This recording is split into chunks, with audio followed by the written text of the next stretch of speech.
ဆုံးတို့က application လေးတစ်ခုကို download မှာဖြစ်တဲ့အတွက်ကြောင့်မလို့ကိုယ့်ရဲ့ဖုန်းထဲမှာရှိတဲ့ Play Store ထဲကိုသွားမယ်ပေါ့နော် Play Store ထဲကိုသွားမယ်သွားပြီဆိုလို့ရှိရင်ဒီ search bar လေးပေါ့နော်ဘောက search bar လေးမှာ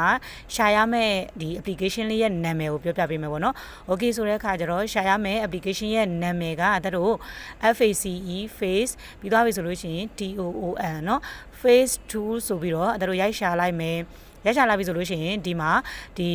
icon လေးနဲ့ပေါ့နော်ဒီ icon ပုံလေးနဲ့ application လေးကြာလာလိမ့်မယ်အဲ့ဒါကို download လုပ်မယ်ပြီးရင် open ကိုဖွင့်လိုက်မယ်ပေါ့နော်ဖွင့်လိုက်ပြီးသွားပြီဆိုလို့ရှိရင်တို့ဒီလိုမျိုးလေးကြာလာပြီကြာလာတဲ့အချိန်မှာအောက်မှာရှိရဲ့အပေါင်းလက္ခဏာလေးတွေကိုသွားမယ်เนาะအပေါင်းလက္ခဏာလေးတွေကိုတစ်ချက်နှိပ်လိုက်မယ်နှိပ်ပြီးသွားရင်ပေါ်ဆုံးမှာရှိတဲ့ start swapping face เนาะအဲ့ဒါလေးကိုတို့လက်ကလေးနဲ့တစ်ချက်ထောက်လိုက်မယ်ထောက်ပြီးသွားပြီဆိုလို့ရှိရင်ကိုယ့်ရဲ့ဒီဖုန်းထဲမှာရှိတဲ့ကိုယ့်ရဲ့မျက်နှာပုံလေးကိုတွားယူမယ်ယူတဲ့အချိန်မှာကိုယ့်ရဲ့မျက်နှာလေးက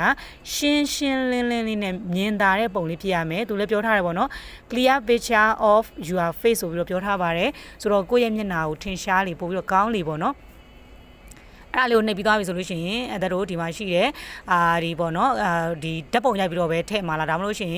ပုံလေးကထည့်မှာလားပေါ့နော်ဆိုတဲ့အခါကျတော့ကိုကြိုက်တာရွေးဒါကတော့ select from photo ရွေးမယ်ပြီးသွားပြီဆိုလို့ရှိရင် photo ကိုရွေးပြီးတော့ကိုယ့်ရဲ့ဖုန်း album ထဲမှာရှိတဲ့ကိုယ့်ရဲ့မျက်နှာလေးကိုထင်ရှားပေါ်လွင်တဲ့ပုံလေးကိုတွားပြီးရွေးလိုက်ပါမယ်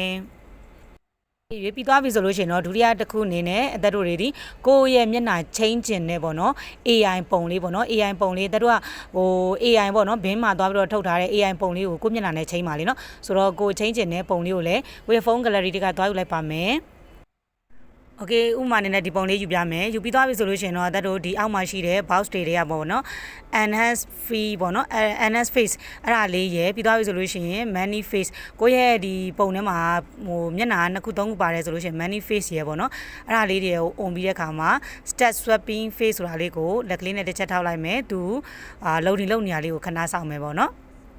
โอเคဒီမှာဒီလိုလေးဝင်လာလိမ့်မယ်ပေါ့နော်ဝင်လာပြီဆိုလို့ရှိရင်သူ့ကိုလက်ကလေးနဲ့တစ်ချက်ထောက်မယ်ပြီးတော့ရင်တို့ကအောက်မှာရှိတယ် download result ပေါ့နော်အဲဒီ download result ဆိုတာလေးကိုတို့နှိပ်လိုက်မယ်ဒီမှာဆိုလို့ရှိရင်အပေါ်ကကျတော့တို့ကာတွန်းပုံဖြစ်သွားပြီအောက်မှာကကျတော့တို့ရဲ့မျက်နှာလေးဖြစ်သွားပြီပေါ့နော်ပြီးတော့မှ download result ဆိုတာလေးကိုနှိပ်မယ်နှိပ်လိုက်လို့ကိုကပေါ့နော်ကိုရဲ့ဖုန်းနဲ့ကို down တာအဆင်မပြေသေးဘူးဆိုရင် click here if you cannot download ဆိုတာလေးကိုနောက်တစ်ချိန်ထပ်နှိပ်မယ်ပေါ့နော်ထပ်နှိပ်ပြီးသွားပြီဆိုလို့ရှိရင်တို့ download again ဆိုတာလေးကိုနှိပ်ပြီးတော့ပြန်ပြီးတော့download လုပ်ပါတကယ်လို့ပေါ့နော်ကိုကပထမတစ်ချိန် download လုပ်ပြီးတော့နောက်တစ်ချိန် download လုပ်တဲ့အချိန်မှာပထမပုံကြီးပဲထွက်နေတယ်ဆိုလို့ရှိရင်တို့တွေ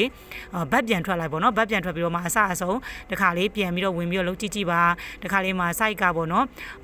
ဒီနောက်တစ်ချိန်ထုတ်တဲ့အခါမှာပထမတစ်ချိန်ပုံကိုပဲထပ်ထုတ်ပေးနေတာမျိုးလေးတွေဖြစ်တတ်ပါတယ်ဆိုတဲ့အခါကျတော့အဲ့လိုမျိုးလေးအစဆုံးပြန်ပြီးတော့မှဝင်ပြီးတော့လုပ်ကြည့်ပါ